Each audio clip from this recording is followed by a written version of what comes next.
Eccoci, ciao ragazzi, come state? Altro video on the road, sono qui che sto guidando e allora vai, si registra un altro video, visto che ho ancora un po' di tempo prima di arrivare a destinazione. Tutto arancione, guarda lì, che botta di anni 80.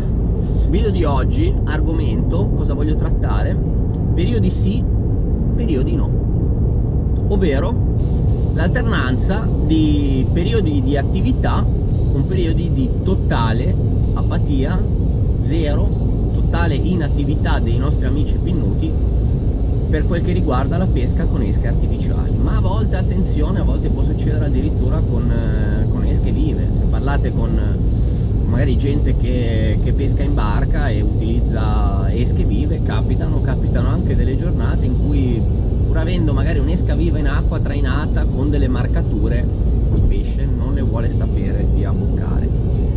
Cosa sono questi periodi sì e questi periodi no? Come ho detto prima, appunto, periodi dove si alterna, dove c'è un'alternanza appunto di pesce attivo e di pesce inattivo.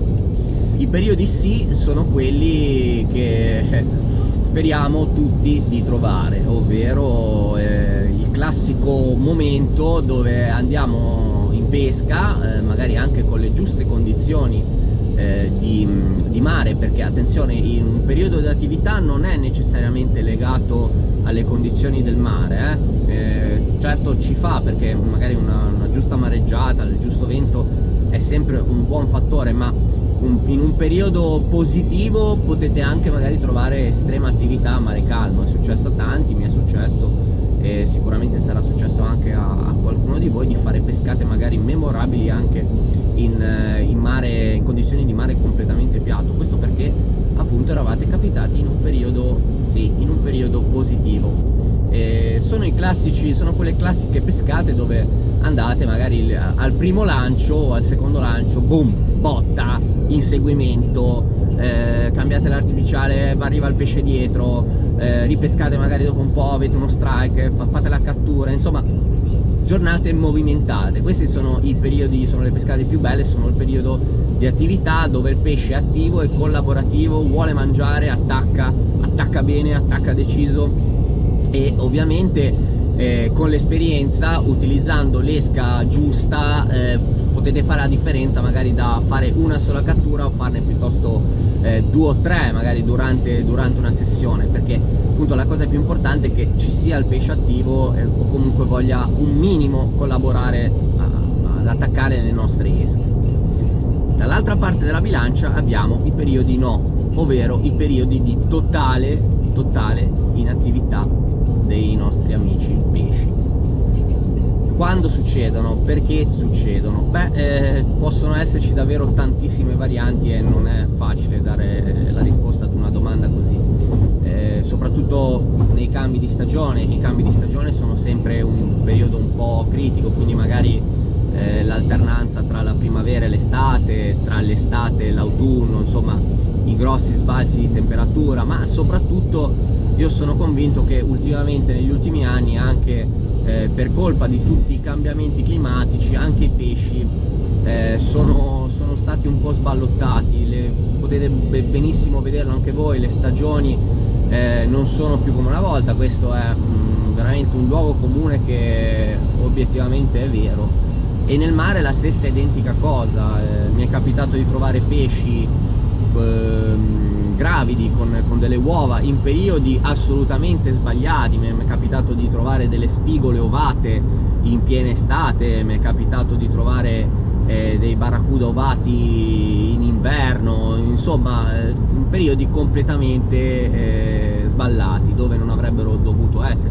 Mi è capitato di trovare anche dei barracuda ovati più volte durante l'anno, quindi che fanno magari due cicli riproduttivi. Non so se questo sia possibile, non sono un biologo marino, ma sicuramente ci sono delle cose strane che stanno succedendo nel Mediterraneo e i pesci credo che si stiano adattando. Questo adattamento sicuramente richiederà del tempo e adesso come adesso sembrano essere, a mio avviso, questa è una mia sensazione che ho, i pesci sono un po' sballottati da tutti questi cambiamenti, e sicuramente anche questa cosa influenza. Tante volte appunto andiamo a capitare in periodi di totale inattività di una specie o di più specie, perché spesso e volentieri riguardano tutte le specie, cioè dal sugarello fino alla grossa ricciola che se li mangia, semplicemente pesci che non attaccano. E non sto parlando di pesci che non ci sono, perché attenzione, tante volte si dice guarda, oggi ho pescato tanto, sicuramente se c'era un pesce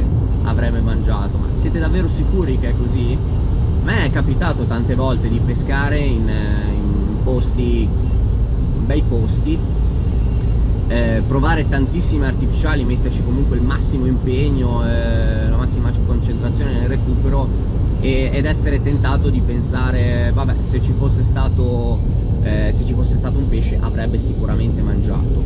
Questo magari era il mio pensiero. E mi è capitato delle giornate così in cui magari, me ne ricordo una in particolare dove stavo pescando da diverse ore, non avevo avuto nessun tipo di attacco. A un certo punto stavo per andare via, un sub arrivò diciamo davanti alla mia postazione, davanti al mio spot, mi chiese gentilmente se poteva fare un aspetto, se poteva scendere sotto dove stavo lanciando. Gli dissi certo, non c'è problema, molto gentile. Dissi certo, non c'è problema, tanto sto per andare via, e al secondo o terzo tuffo risalì con una grossa cernia bruna che sicuramente avrà visto passare il mio jig in 3-4 ore, probabilmente qualche centinaio di volte.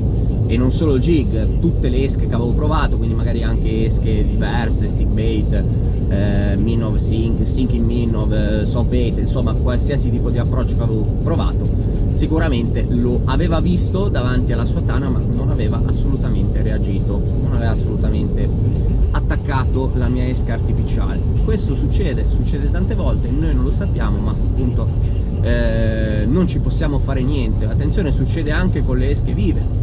Noi non abbiamo appunto da terra un ecoscandaglio che ci fa vedere quello che succede, ma se parlate con qualsiasi pescatore con un po' di esperienza che va in barca, magari a traina con esche vive, vi vi confermerà che ci sono giornate in cui anche trainando magari un calamaro, un grosso sugarello, uno sgombro su delle marcature come ricciole o dentici, non c'è verso di avere un attacco. Perché?